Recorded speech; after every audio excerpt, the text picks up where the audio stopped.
Bienvenidos a un nuevo encuentro de introducción a la fluidodinámica de procesos.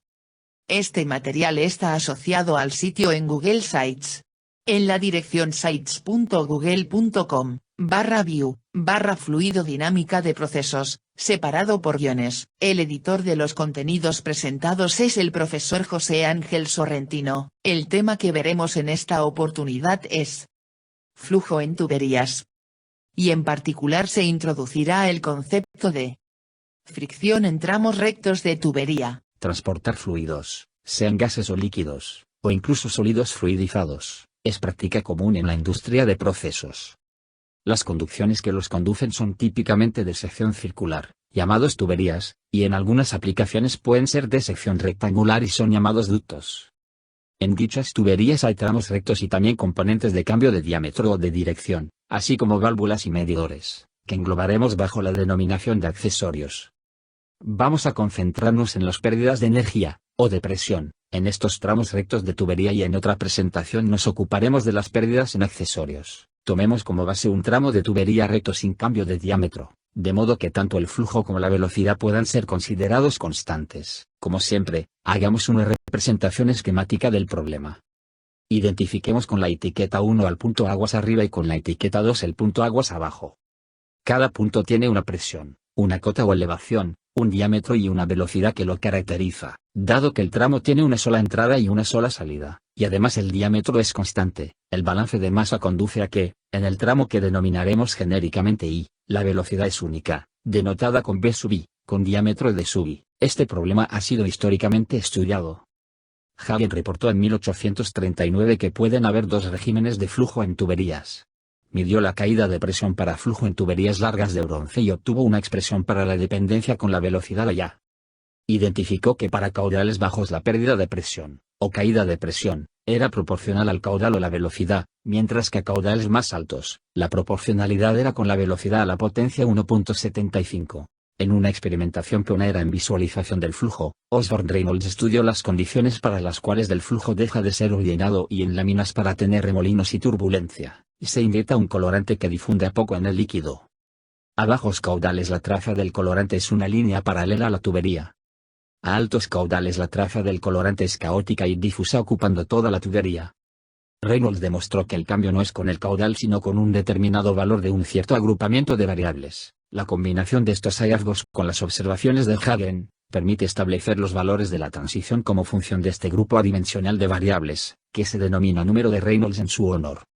Como la mayoría de los grupos adimensionales usados en ingeniería química, el número de Reynolds es el cociente entre dos efectos. A bajos R, dominan las fuerzas viscosas. A altos R, dominan las fuerzas de inercia.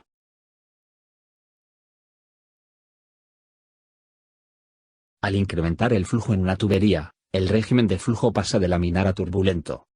Reynolds también desarrolló el análisis de estas fluctuaciones y su relación con los valores promedios.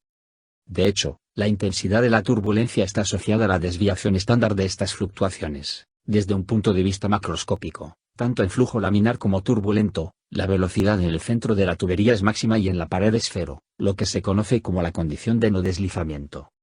Ha sido demostrado que el perfil de velocidades en régimen laminar es un paraboloide, mientras que en flujo turbulento es más plano o achatado, siendo la llamada aproximación de la potencia un séptimo bastante razonable. Vamos a plantear el problema de la estimación de las pérdidas de energía por fricción en un tramo recto de tubería de una sola entrada y una sola salida, lo que implique un único caudal circulando.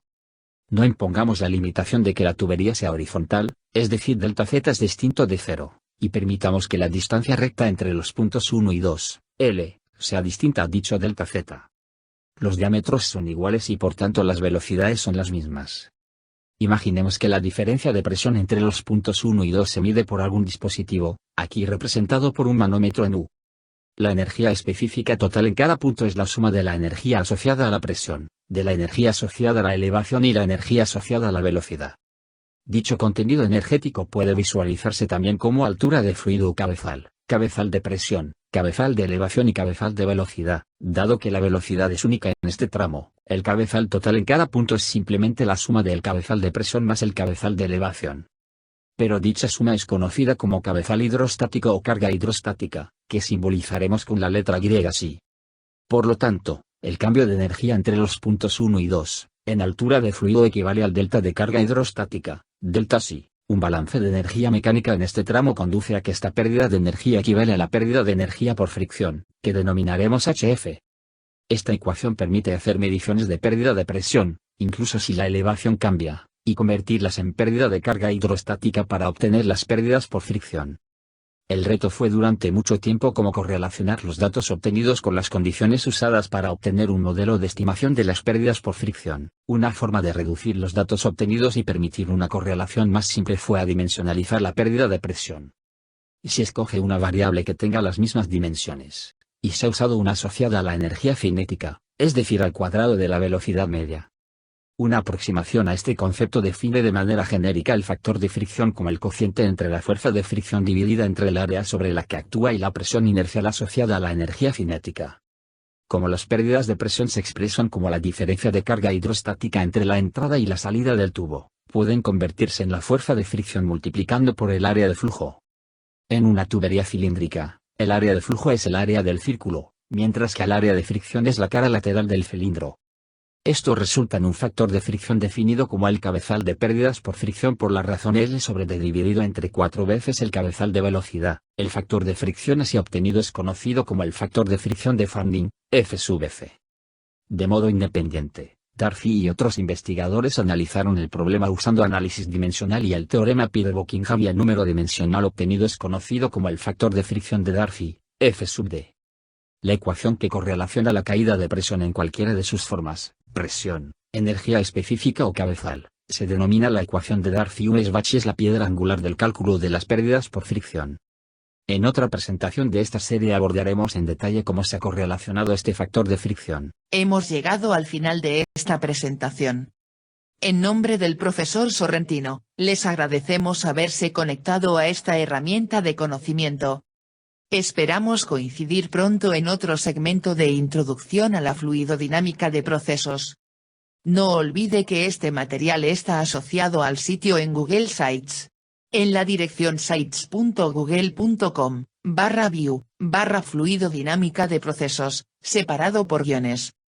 Allí podrán establecer un orden sugerido para los distintos videos disponibles y otros materiales.